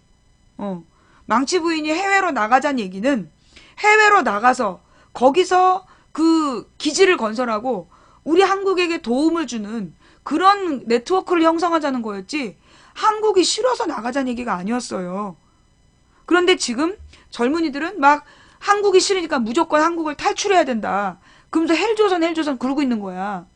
여러분, 그 외국에는 뭐 그 독일이나 영국이나 이런 나라에 가면 인종차별이 전혀 없을 것 같죠? 그거 택도 없어요. 법적으로는 인종차별이 없어. 법적으로는 인종차별을 인정하지 않지만 뭐가 있냐? 문화적으로는 인종차별이 다 있는 거예요. 영국을 뭐 인종차별이 없는 나라, 뭐 인종의 백화점 이렇게 얘기하잖아. 안 그래. 영국에서도요, 가장 가난한 사람들이 누구냐? 아랍 출신들. 그 아랍에서 그 난민으로 들어온 사람들 있잖아. 그 사람들이 할 게 없으니까 뭐 하냐면 관광객들한테 소매치기를 해. 그래서 그 사람들이 그 구성한 어떤 슬럼이 있는 거야. 자, 그럼 그 사람들이 왜 소매치기를 할까? 소매치기 하는 나쁜 아랍인이 아니야. 영국에서 그런 아랍인들에게 일자리를 주지 않는다는 거예요. 그 다음에, 그러면 뭐 이런 동양인에게는 일자리를 잘 줄 것 같아? 영국 영화 봐봐. 동양인들 많이 왔다 갔다 해? 별로 없어. 그 영국에서도요, 영국 자기네 본토 사람들 못 먹여 살리기 때문에 실제로 문화적으로 보이지 않는, 법적으로는 존재하지 않지만 문화적으로 존재하는 인종의 벽이 있어. 인종차별의 벽이. 그리고 특히 그 옛날에 김대중 노무현 때는 해외여행을 가면 김대중을 그러니까 그거 알죠? 영국 여왕이 전 세계에 이제 그 순방을 가. 그런데 그 순방을 아무데나 가는 게 아니야. 영국 여왕의 순방은 곧 당신을 존중한다라는 극존칭이래요. 그래서 영국 여왕을 모든 나라가 해마다 초청을 하는 거야. 영국 여왕을 해마다 모든 나라에서 초청을 하는데 영국 여왕이 그 중에서 가장 괜찮은 나라만 방문을 한다는 거야. 그래서 우리나라에서도 해마다 영국 여왕을 초청했으나 그 유일하게 초청에 의해서 온 게 언제야? 김대중 대통령 때야. 왜 그랬냐면 김대중 대통령이 박정희를 비판하면서 싸우다가 일본으로 도피를 했어. 근데 일본에서 잡아다가 그 태평양에다가 수장시키려는 걸 미국 CIA가 구조해 가잖아. 미국 CIA가 구조해가지고 미국에 가 있다가 그 다음에는 나중에 이제 다시 한국으로 돌아와가지고 대선에 출마를 했는데 92년 대선인가 그러니까 이제 92년 대선에서 진 다음에 영국으로 가요. 그래서 영국에서 굉장히 많은 그 유럽 인맥을 쌓은 거야. 그래갖고 영국에서도 특히 영국의 유력 일간지 뭐 파이낸셜 타임즈라든가 그런 이제 유력 언론사에서는 김대중 대통령에 대해서 우리보다 더 굉장히 극존칭을 쓰면서 기사를 많이 냈어. 그래서 우리가 김대중 대통령에 대한 그 사료를 찾을 때 도리어 영국 언론을 참조했다니까. 2009년에. 우리나라에서는 웬 미친 듣보잡 변호사들이 김대중 대통령을 모욕하는 그런 것들만 막 퍼돌리고 그걸 데일리 시리즈들 듣보잡 인터넷 언론사에서 퍼뜨리고 그럴 때였는데 영국의 주요 일간지들이 김대중 대통령의 삶과 업적에 대해서 다 기록을 했기 때문에 우리가 그거를 실시간으로 번역해달라고 우리도 능력자들이 많잖아. 그래서 우리가 그걸 실시간으로 보고 그랬었어. 하여튼 그랬단 말이야. 그래서 이 영국 그 다음에 김대중 노무현 정부 때 사실 노무현 정부 때도 막 국민들이 인터넷을 통해 전 세계에서 인터넷 활동으로 만들어진 첫 번째 대통령이었기 때문에 노무현 대통령에 대해서 전 세계에서 관심이 많았어요. 심지어 오바마의 무브온이 누구는 그러더라. 노사모가 무브온을 본땄다는데 그거 아니야. 오바마의 무브온이 노사모 뒤에 나왔어요. 예. 오바마의 무브온이 노사모보다 뒤에 나온 거야. 그래서 노사모가 2000년에 만들어진다고. 2000년에 만들어져서 2002년까지 노사모의 활동이 중심이었고 오바마의 무브온은 그 뒤에 만들어지는 거야. 그래서 이제 활동을 되게 열심히 해가지고 오바마를 대통령을 만드는 거예요. 그러면서 그 당시에 무브온, 내가 그거는 무슨 경희대 교수한테 들은 얘기야. 그런 쪽을 전공한 사람? 뭐 미래 머시기 전공한 사람인데, 그 사람이 그러더라고. 미국에서 그 오바마 캠프가 노사모를 연구해가지고 그 내용으로 새로운 온라인 운동을 전개했다. 되게 빼짝 마른 어떤 그 남자 교수한테 가서 그 들은 얘기예요. 하여튼 그랬단 말이야. 그래서 전 세계에서, 그리고 이제 그때 그 노무현 대통령 때 내가 이제 아프리카에서 방송할 때, 그때 이제 내가 아는 어떤 분이 이제 출장을 간 거예요. 두바이로 출장을 갔는데 앞에 중국인이 있고 일본인이었고 한국인이 이게 이상하게 공항에서 나가는데 셋이 이렇게 섰다는 거야. 근데 이제 출구를 딱 나가면 그 두바이는 딱 둘로 출구가 갈라진다는 거예요. 두 종류로. 한쪽은 선진국 라인, 한쪽은 후진국 라인. 후진국 라인은 혹시 두바이에 와서 불법 취업하고, 그러니까 불법으로 체류할까봐 철저히 감시하는 라인, 감독하느라고 심사가 오래 걸리는 라인이고, 선진국 라인은 여권만 보고 훅 지나가는 라인이라는 거야. 근데 그때 내가 아는 분이 그 당시에 이제 막 두바이가 막 이명박이 막 두바이가 자기의 막 이상형이라고 막 그럴 때였거든. 그래서 두바이를 되게 선진국이라고 생각하고 간 거야, 거기를. 근데 중국인은 후진국 라인으로 가더라는 거야. 중국인, 파키스탄 이런 사람들 후진국 라인으로 가더래. 근데 일본인은 선진국 라인으로 가더래. 그래서 자기도 후진국 라인으로 가려는데 한국은 저쪽 라인이라고. 그래서 한국이 선진국이냐? 그랬더니 그 두바이 사람이 한국이 선진국이 아니면 누가 선진국이냐고 그랬다는 거야. 그게 노무현 정부 시절에 들었던 얘기예요. 그다음 노무현 정부 시절에 뭐라 그러나 동유럽 쪽 사람들이 한국은 선진국이니까 도와달라고. 노무현 정부 때 우리 김근태 의원하고 김근태 의원 부인이 이제 동유럽을 갔을 때 한국은 선진국이니까 우리를 좀 도와달라고 그랬다는 거야. 그게 이해가 안 되죠? 그 당시에는 그러니까 김대중 노무현 시대에는 전 세계가 우리나라를 그 민주주의에 성공한 나라, 그리고 IMF를 극복한 나라, 그렇게 불렀던 거야. 그게 우리나라였어. 그래가지고 그 당시 노무현 때는요, 미국에서 한국으로, 아이고, 예, 그 미국에서 한국으로 군대 입대하러 오는 젊은이들이 되게 많았던 거야. 왜냐하면 그 당시에는 뭐였냐면 이제 미국에서 그 당시 어떤 문제들이 있었냐면 이제 우리나라에서 왜 조승희 사건 알죠? 조승희 사건. 그게 대표적인 예야. 그러니까 우리나라에서 그 이민 1세대가 이제 60년대, 70년대 이민을 간 거야. 50년, 60년, 70년에 아메리칸 드림을 갖고 미국으로 갔어. 가가지고 이제 제일 그 험한 일, 뭐 세탁소 일, 이런 거 되게 험한 일인데, 세탁소 일하고, 그 다음에 뭘 했대더라? 제일 험한 일을 주로 하면서 한국인들이 자리를 잡은 거야. 세탁소하고 슈퍼 하면서 한국인이 자리를 잡아서 이민 2세대 애들은 집에서 절대 한국말도 안 쓰고 오직 영어만 쓰게 해가지고 영어만 하는 애들로 키운 거야. 그랬는데 얘네들이 그래서 이제 미국에 대학까지 보낸 거야. 근데 이미 1세대 부모들은 우리 세대까지는 고생하자. 그래도 우리 자식 세대는 성공하겠지. 그러면서 거기서 애들을 낳아서 미국 영주권 얻고 미국에서 시험 보고 어른이 된 거야. 그리고 취직을 했대요. 취직을 했는데 어떤 문제가 생겼느냐. 미국이 되게 웃긴데 고등학교 때까지는 너의 출신지가 어디냐고 묻지 않는데요.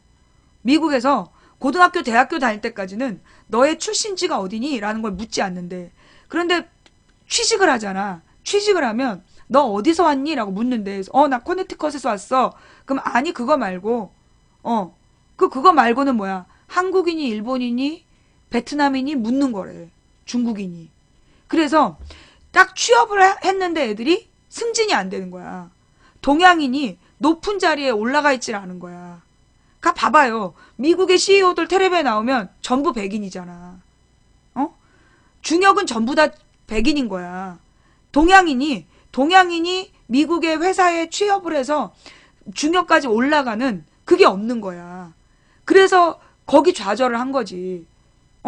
그러니까는 우리가 뭐 외국에 나가서 거기서 학위를 따면 다 인정받을 것 같잖아. 그렇지 않다고. 유일하게 그 인종이 무시되는, 인종을 뛰어넘어서 능력이 인정되는 건 대학밖에 없는 거야. 대학의 강사라든가 교수들은 인종을 보지 않는데 일반 사기업에서는 중역은 백인만 되는 거야. 그래서 그걸 보고 이민 2세대가 좌절을 하게 된 거예요. 그래서 이제 한국으로 돌아오고 싶어 했는데 말이 안 통하는 거야. 한국 문화도 몰라? 말도 안 통해. 그래서 이민 3세대가 김대중 노무현 정부 때부터 이민 3세대를 키우면서 한국으로 군대를 보내자. 그러니까 이제 한국으로 군대를 보내자라는 이제 문화가 형성이 된 거야. 그래서 한국으로 군대를 보내고 도리어 한국의 대학을 보내고 그래서 한국의 대학과 군대를 나오면 그게 인맥이 형성된다. 안경 내가 배용준이야? 네가 최지우야? 남의 안경은 왜 벗으라고 그래? 내가 평일이었으면 넌 뒤졌어. 오늘 주일이기 때문에 내가 봐주는 거야. 어? 꺼져. 아니 무슨 네가 최지우야? 안경 좀 벗어봐요. 내가 배용준으로 보여? 아, 머리 깎은 다음에 베라벨 놈들이 다 꼬여. 아, 진짜. 주일이기 때문에 여기까지만 할게. 좌우지간. 그래서 그 한국으로 돌아오는 역이민 바람이 불었어. 그런데 그때 노무현 정부 때는 역이민이 어려웠던 이유가 집값 때문에. 집값이 너무 올라가지고 옛날에 우리나라 집 팔아가지고 외국 갔던 사람들이 우리나라로 못 돌아오는 거야. 왜냐면 노무현 정부 때 노무현 정부가 집값하고의 전쟁을 계속했잖아. 5년 내내 아파트 가격과 싸웠잖아. 그만큼 아파트 값이 그때 급등을 했어요. 그러면 그게 노무현이 올렸냐? 노무현은 여러 정책으로 아파트 값을 못 올리게 했어. 근데 누가 올린 거야? 부동산 투기범들이 올린 거야. 실제로 팔지도 않으면서 잠실에 13평짜리 아파트를 몇 억까지, 18억까지 올렸어. 팔지, 그렇게 매매되는 예는 없는데, 호가가 18억이야. 그럼 호가가 18억이니까 18억을 기준으로 해서, 10억 대출을 받아. 그래서 1억씩 깔아갖고 아파트 10개를 대출받아. 대출받아갖고 아파트를 사는 거야. 그래서 그걸로 투기를 했던 거야. 그래서 1억 대출받고 1억을 1억 대출받고 자기 아파트에서 10억을 대출받아. 10개로 쪼개. 그 다음에 그 해당 아파트에서 1억을 대출받아. 2억짜리 아파트를 사는 거야. 그래가지고 이명박 때 장관 후보가 집이 44채였던 거야. 그렇게 불린 집들이. 그래갖고 그렇게 아파트 값을 계속 올렸기 때문에 그 역이민을 해서 돌아오고 싶은 사람들이 돌아오지 못하는 문제가 있었어요. 그때 그게 신문에 나오고 그랬었어. 나는 그때도 계속 신문을 봤어야 되는 일이었다 그랬잖아. 난 생생히 기억이 돼. 그런데 이제 이명박 정부 시절 이후로 한국으로 군대 오면 안 된다라는 분위기가 깔리는 거야.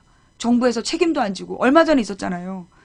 저기 한국으로 군대로 오겠다고 어떤 애가 왔는데 걔가 한국에서 뇌수막염에 걸렸는데 적절한 치료를 안 해줘갖고 얘가 영구장애를 입었어. 근데 우리 정부에서는 군인이 죽거나 다쳐도 제대로 보상을 안 해주잖아. 그래서 지금 미국에서 그 엘리트가 한국에 와가지고 자기 조국의 군대에 왔는데 걔가 지금 그 치료비도 없는 그런 상태예요. 그래서 미국의 부모가 막 땅을 치면서 후회하잖아. 그때 못 가게 할 걸. 하여튼 그러더라. 자, 무슨 얘기냐. 여러분이 우리나라를 떠나서 외국으로 가면 차별 없이 능력을 인정받고 살 것 같잖아. 그렇지가 않다고. 어느 나라, 여러분 생각해봐요. 막말로. 자, 지금 여러분 동네에 외국인 노동자가 와서 일을 해. 일을 하면서 지하 단칸방이라도 얻어가지고 거기 살면서 왔다 갔다 해. 그때 우리나라 사람들이 그 외국인 노동자들을 어떻게 대해요? 친절하게. 얼마나 외국에서 와서 고생이 많냐. 그러면서 정말로 그 아이들을 따뜻하게 보살펴주고 그럽니까? 요즘에 엄마들을 이제 다른 나라에서 엄마들을 많이 데려왔잖아. 결혼 못한 아빠들이. 그래가지고 소위 베트남 처녀, 중국 처녀 이런 사람들이 한국에 와가지고 결혼을 해서 애를 낳았어. 그 애들이 학교를 다니면 베트남이나 필리핀이나 이런 데서 엄마가 왔잖아. 그러면 그 엄마의 아이들을 학교 애들이 친절하게 대합니까? 친절하지 않잖아. 솔직히 얘기해서. 옛날에 우리 딸 학교 다닐 때도 그런 애가 있었어. 엄마가 외국인이라서 이 아이가 굉장히 그것 때문에 스스로 위축되어 있었던. 그러니까 초등학교 애들은 개념이 없잖아. 그러니까 이제 막대했나 보지. 그래서 그게 마음에 상처가 있어가지고 굉장히 우울하게 성장을 하더라는 거야. 근데 사실 그 엄마는 그 베트남에서 대학을 졸업하고 굉장히 고학력을 지닌 엘리트야. 그럼에도 불구하고 베트남 처녀, 그럼 베트남 여자랑 결혼한 거는 아빠가 무능하고 결혼을 못해서 외국인 여자를 데려온 거야. 그런 개념을 가지고 그 다문화 가정의 아이들을 학대하는 거야. 그게 우리잖아. 솔직한 우리의 모습이야. 다른 나라는 안 그럴 것 같아? 다른 나라도 마찬가지야. 어. 그 학교에서는요, 적어도 학교에서는 차별하지 않는데요. 초, 중, 고, 뭐, 대학교까지 차별하지, 우리는 학교에서 차별하고 그거 제대로 안 가르치는데, 외국에서 학교에선 절대 차별하지 않는다는 거야. 그런데 사회에 나가면, 사회적으로 나가면 취업이 안 되는 거야. 그래서, 그 아랍 사람들이 소매치기밖에 할 게 없는 거예요. 내가 영국의 그 버킹엄 궁전 앞에서 그거 진짜 목격했잖아. 버킹엄 궁전 앞에서 그 가이드가 그러는 거야.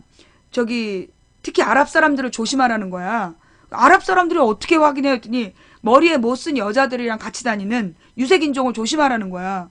그게 벌로 들었어. 그리고 이렇게 지나갔는데 그 앞에서 어떤 여자가 우리 일행에 가방 속에 손을 딱 넣고 있는 걸 가이드가 잡았어. 그래가지고 확 손을 낚아채니까 뿌리치고선 도망을 가더라고. 근데 여자가 정말 착해 보이는 여자였는데 저기 소매치기였어. 그 여자가 딱 도망을 치니까 유색인종 남자들이 그 이제 아랍 출신으로 보여. 그쪽 사람들 싹 2명인가 3명이 달라붙었고 훅 데리고 뛰더라고.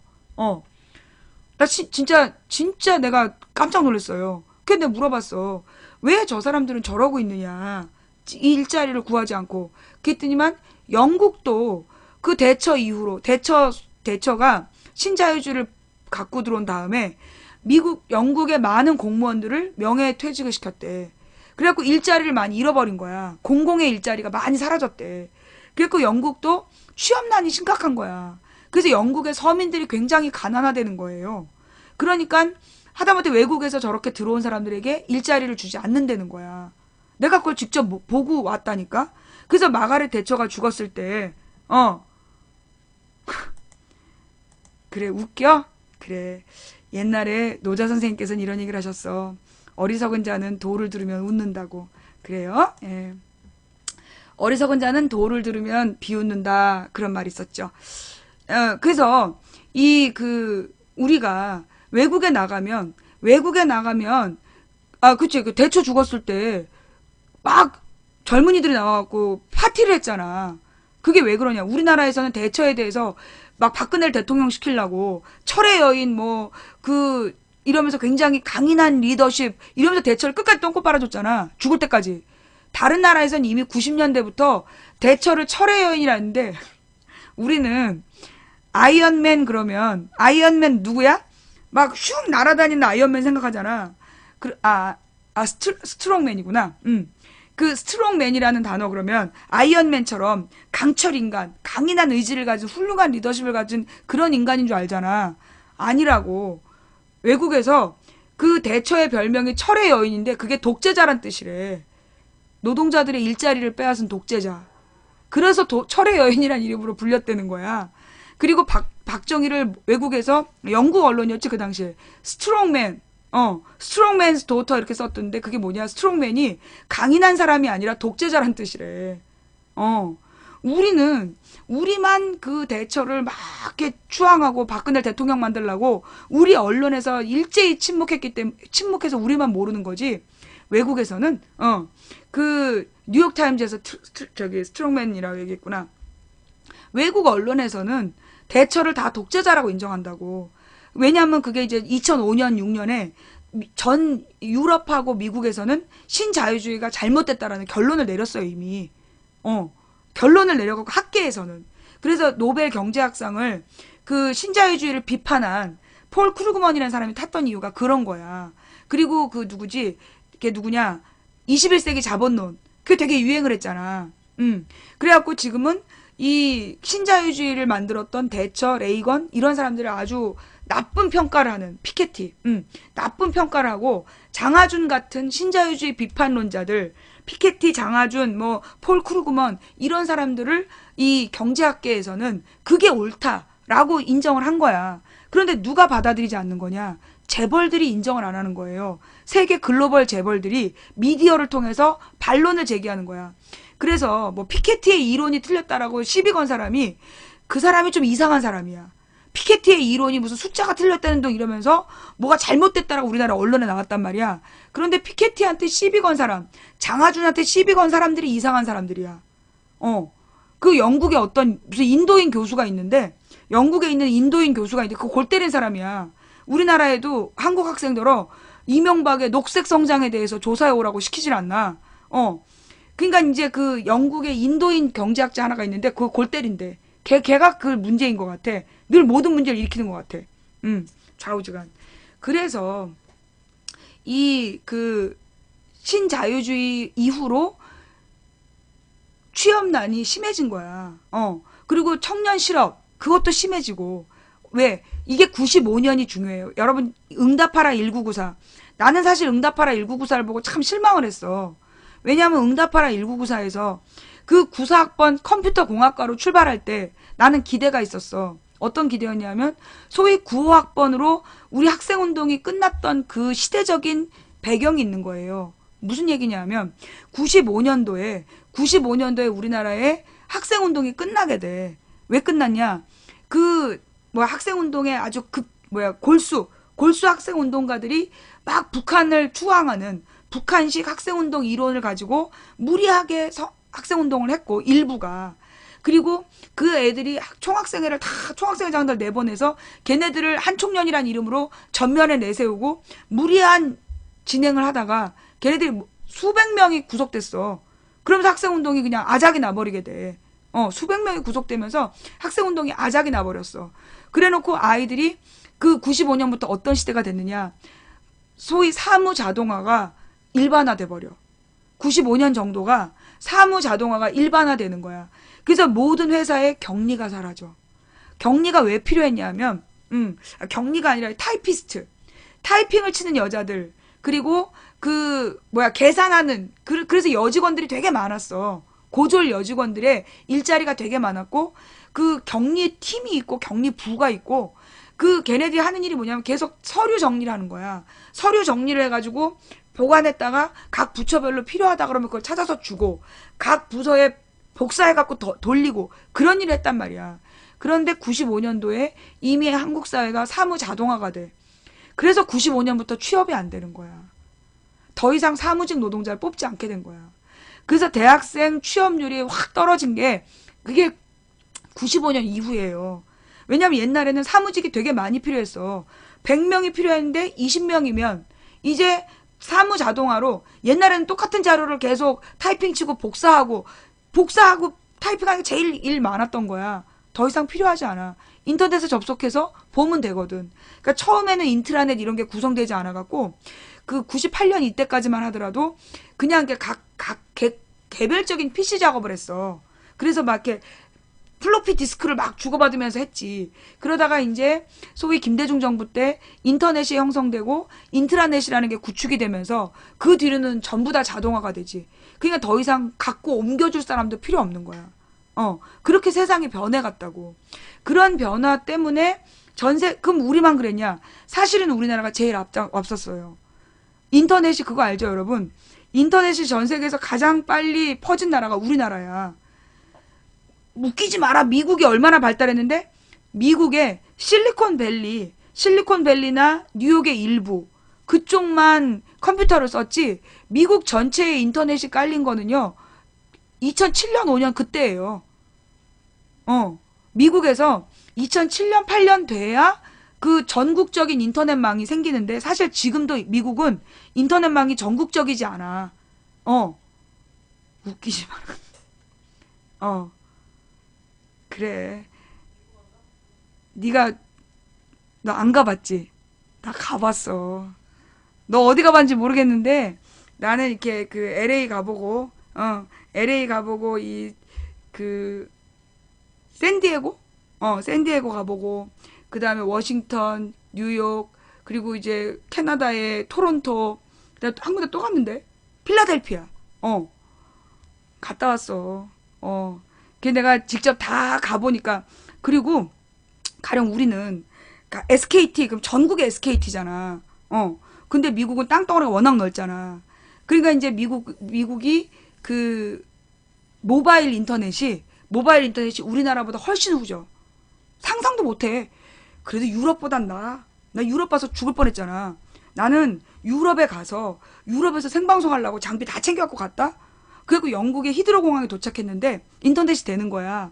그래서 거기서 인터넷 방송했잖아. 1분 30초인가? 그리고 다시 못했어.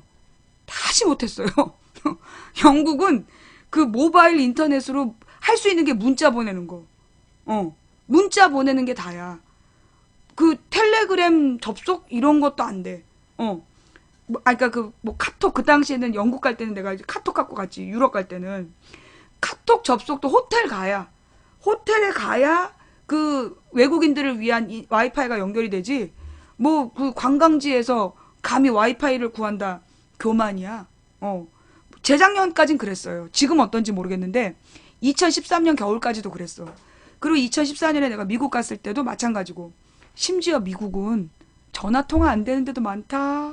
너네 그거 모르지? 이게 미국이 워낙 땅덩이가 넓기 때문에 그 자동차 여행을 하다가 전화 통화 연결되는 데가 드물어. 사람들 모여 살고 있는 데 있잖아. 도시 근처에 가야 전화 연결이 돼. 그리고 이렇게 그냥 한없이 달리는 길에는 없어. 전화 연결 자체가 안 돼. 그래갖고 주로 납치나 살인범이 전화 연결 안 되는 데서 있는 거야.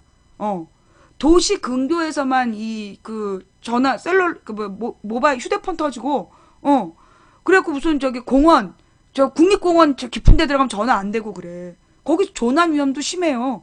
그래서 절대 혼자 여행하면 안 되는 거야 미국이.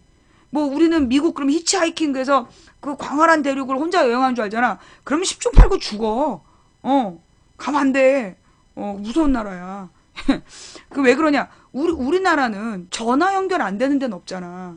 전국에 전화 연결 안 되는 데가 없잖아. 근데 미국은 전화 연결 안 되는 프로테이지가 50% 이상이에요.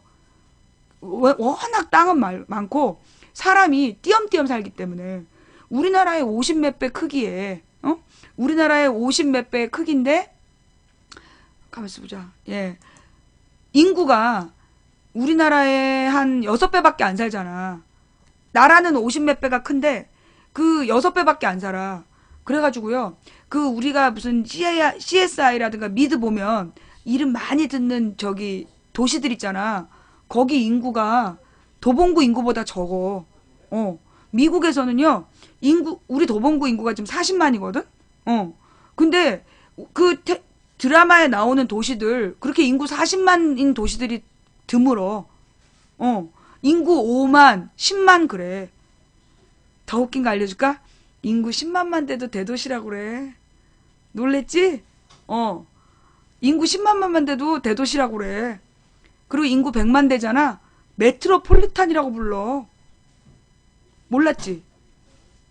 그래서 우리가 이제 해외를 가볼 필요는 있는데, 10만만 되면 대도시라 그래요. 이게 사실 우리 도봉구에서 동네 몇 개 합치면 10만이잖아. 그런데 그 10만만 되면 대도시라고 부르고, 인구 100만 그러면 메트로폴리탄이면서 초거대 도시. 메트로폴리탄 초거대 도시 이렇게 불러. 근데 우리는 그냥 뭐 성남만 해도 100만이잖아. 성남시만 해도 100만인데 걔네들은 뭐 이렇게 뭐 그 저기 뭐야 인구 100만이면 어깨에 힘 되게 주고 다녀. 그 왜 그러냐?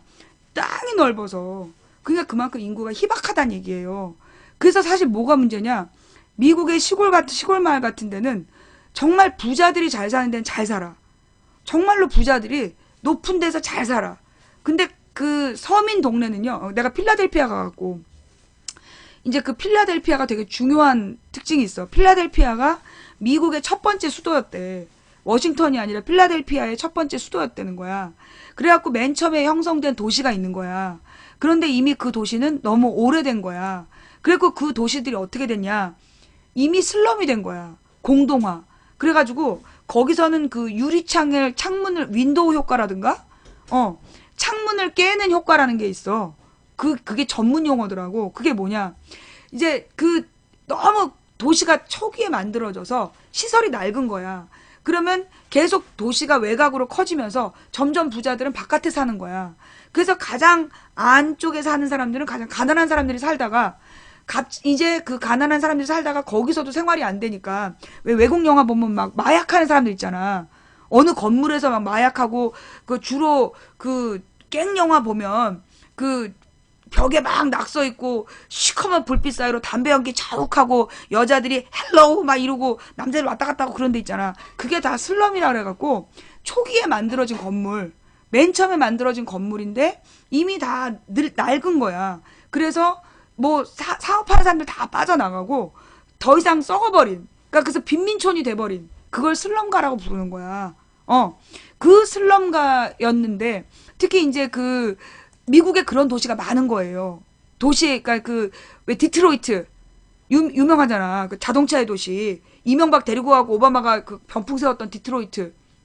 그 다음에 필라델피아 뭐 이런 도시들인데, 그런 도시들이 어떤 문제냐 면 그 소위 옛날에 초기에 초창기 그 강철 도시로 만들어진 거야. 철강 도시.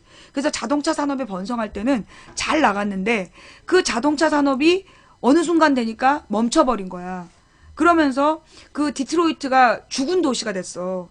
근데 오바마가 그 디트로이트에 흑인들이 되게 많은데 그들이 모두 그 빈곤에 시달리고 있는데 그 이유가 일자리의 문제다. 그래서 이명박 데리고 가서 병풍 세우고 디트로이트에다가 한국 자동차 회사를 공장을 짓게 한 거 아니야. 응. 그게 이제 그런 문제가 있는 거예요. 근데 이제 그 필라델피아 갔더니 그 과거의 옛날 도시가 다 이제 그 도시 공동화 현상이 돼서 그럼 이제 그 폐가가 되는 거야. 근데 폐가가 되는데 빈 집이라도 유리창이 깨져 있지 않으면 그 집은 그래도 살아있는 집이야. 그런데 어떤 애가 지나가면서 홧김에 유리창 하나 딱 깨잖아. 그러면 사람들이 그 집의 유리창을 다 깨는 거야. 그래서 미국 영화를 보면 유리창 깨진 허름한 건물이 주로 범죄 현장으로 나와. 그런 게 슬럼이야. 그래서 깨진 유리창 효과라는 게 있는데 그 소위 이제 필라델피아 가운데에서 그렇게 깨진 유리창 효과로 막 그 도시가 완전히 이제 죽어가고 있었던 거야. 그런데 거기서 어떤 사람들이 벽화를 그리는 벽화 운동을 제안을 해가지고 아이들에게 이제 그 벽화를 그리자. 그래가지고 그 옛날 건물들, 그러니까 막 낙서, 막 뻑큐, 그래, 미국도 똑같아. 고추 그려놓고, 뻑큐 써놓고 막 그랬어.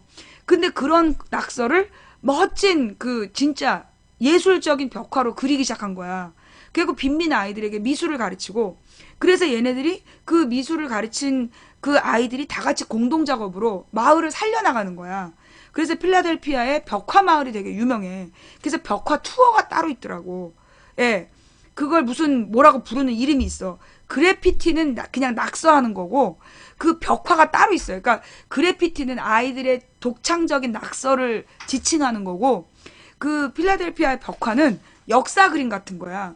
역사 이야기 큰 벽면에다가 그 뭐 미국의 초창기의 벽화 농업이라든가 뭐 이런 거를 그러니까 어떤 그 상징적인 역사적 사실을 그리는 거야.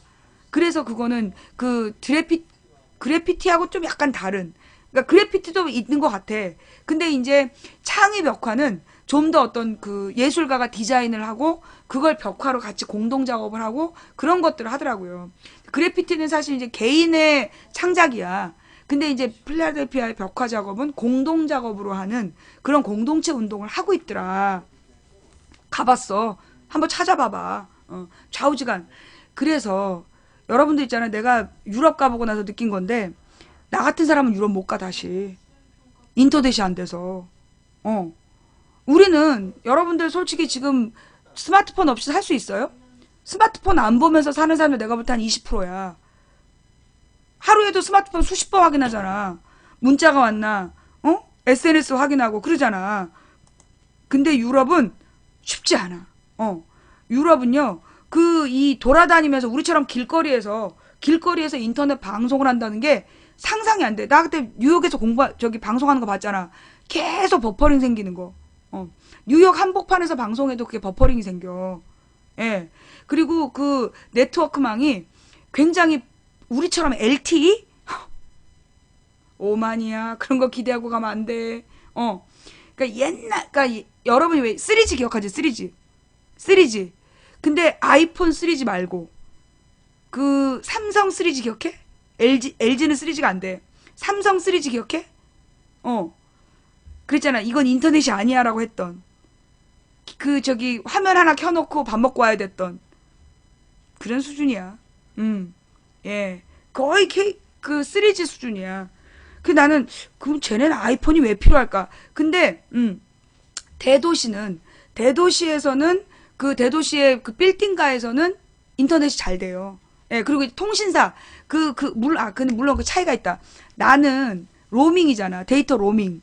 그래서 그 나라의 3G망으로 들어가는 거고 그쪽 사람들 그 나라 사람들은 통신사에다가 약정해가지고 빠른 통신을 쓰면 우리 거 LTE보단 느려도 그러니까 우리나라 그 저기 뭐지 아이폰 4G 정도 아이폰 4G 정도는 아니야 LTE 말고 하여튼 아이폰 3G 정도 아이폰 3G 정도를 써요.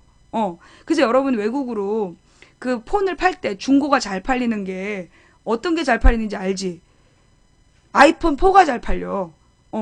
아이폰 4가 외국의 저기 뭐지? 중고값이 높은 이유가 그게 이제 3G 폰이잖아. 아이폰 4가 3G가 잘 되는 폰이란 말이야. 그래가지고 그 실제로 다른 나라는 대부분 그 우리나라 옛날 3G 아이폰 3G 수준이야. 아이폰 3G 수준으로도 충분히 행복해하면서 살아. 우리는 나처럼 아프리카를 접속하는 거는 불가능했어. 그 굉장히 고용량을 필요로 하기 때문에. 자, 좌우지간. 그러니까 우리는 유럽 굉장히 잘 살고, 미국 굉장히 잘 살고, 그렇게 알잖아. 아니야. 그 유럽에 가잖아요. 유럽에 가보면 건물들이 집이 보통 어느 정도 됐냐면 600년, 400년 된 집이 그냥 마을 전체가 600년 된 마을, 400년 된 마을. 그래. 건물도 600년 된 마을, 400년 된 마을 그런 데 살아. 대학 도시 이러면서. 그래가지고 그 600년 전 건물 600년 전 건물, 400년 전 건물을 여전히 사람들이 똑같이 쓰는데 웃기는 게 뭐냐? 벽 페인트 문짝에 칠하는 것도 정부의 허가를 맡아서 칠해야 돼. 왜냐하면 마을 전체가 문화유산이기 때문에 그 유럽은 대부분 그렇더라고요. 예. 그래서 우리가 이제 그 외국에 대한 환상을 버려야 돼. 외국에 대해서 우리나라가 외국보다 무조건 좋다. 특히 화장실. 난 해외여행 다시는 안 가려고 생각하지 않아. 유럽의 화장실 아니야. XB 미국의 화장실 B 딱 호텔에서는 괜찮아요. 호텔을 벗어나서 우리처럼 그 길거리 공중 화장실이 그렇게 깨끗한 나라가 나는 일본은 안 가봤어. 나는 일본을 안 가보고 내가 영국, 프랑스, 독일, 이탈리아, 스위스 그리고 어디 갔었지? 영국, 프랑스, 스위스, 이탈리아, 독일 한 군데 더 갔는데 하여튼 그렇게 돌다 왔고 그 다음에 이제 미국에 가서 동부 서부 쭉 돌다 왔단 말이야. 근데 화장실 제일 깨끗한 나라 중국도 딱 가봤지. 중국. 중국 얘기하면 안 돼. 아픈 기억이 떠올라. 안 돼. 잊어버려. 하여튼 그래서 내가 다 가봤는데 우리나라 화장실 제일 깨끗해. 일본을 안 가봐서 모르겠지만 화장실은 우리나라가 제일 깨끗해. 화장실은 우리나라가 제일 깨끗해요. 예. 그리고 그 유럽 같은 데는 뭐 우리나라처럼 집 앞까지 마을버스? 택도 없어. 유럽 사람들 대부분 걸어 다녀. 왜냐? 이 마을 앞에 길이 딱 말 한 마리 지나다닐 길이야. 이 중세에 만들어져 가지고요. 그래서 그 큰 도로에 중앙 큰 도로에 트램이라는 게 다녀. 지상으로 다니는 전철. 지상으로 다니는 전철이 그 가끔 다니고 그 버스는 관광객만 타고 다니고 그리고 주로 일반인들은 자전거 타거나 걸어 다녀. 그리고 무슨 유럽에 뭐 런던 빼놓고는 그렇게 파리에는 지하철 있다더라. 런던하고 파리 같은 몇 개 도시 빼놓고는 지하철도 별로 없어. 왜냐면 그게 그 밑에가 전부 다 문화유산이기 때문에 그래요. 그래서 그림으로 볼 땐 참 멋있는데 나는 별로 살고 싶진 않더라고. 자, 그런데다가 우리가 관광객으로 가면 굉장히 친절해요. 물건을 사주러 가니까. 우리가 관광객으로 가면 그 물건을 사러 간 사람들이기 때문에 친절하게 말 안 하고 손가락으로 이렇게 가르쳐도 다 줘. 그런데 우리가 일을 하러 가면 표정이 달라지는 거야. 왜냐하면 일자리를 뺏으러 오는, 우리나라에도 지금 외국인 노동자들만 전문적으로 그 갈구는 애들 있잖아. 그 팀이 있잖아요. 뭐든지 외국인 노동자의 문제, 노무현이 외국인 지문 안 찍어갖고 외국인 범죄 늘어난다는 그 팀이 있잖아. 예. 그러면서 소위 이제 그 외국인 노동자들만 집중적으로 공격하고 테러하고 막 비하하는 애들이 있잖아. 마찬가지야. 중국에서도 혐한 주장한 애들 있어. 필리핀은 한국 사람들 보이는 대로 죽이잖아, 지금. 필리핀은 보이는 대로 죽여. 지금 전 세계, 뭐 외국으로 가겠다? 미국 가면 대우받고 살 것 같아? 미국에서 제일 성공한 사람들이 그 슈퍼하고 세탁소, 아니면 소위 우리나라에 우리 그 뭐라 그러나 슈퍼, 세탁소, 그 다음에 술집이 뭐냐면 왜 그 가자 주류 백화점처럼 그 술만 파는 집이 있어. 그래서 그걸 리큐르점이라든가, 그래서 술 판매점, 그게 한국인이 제일 많이 하는 거야.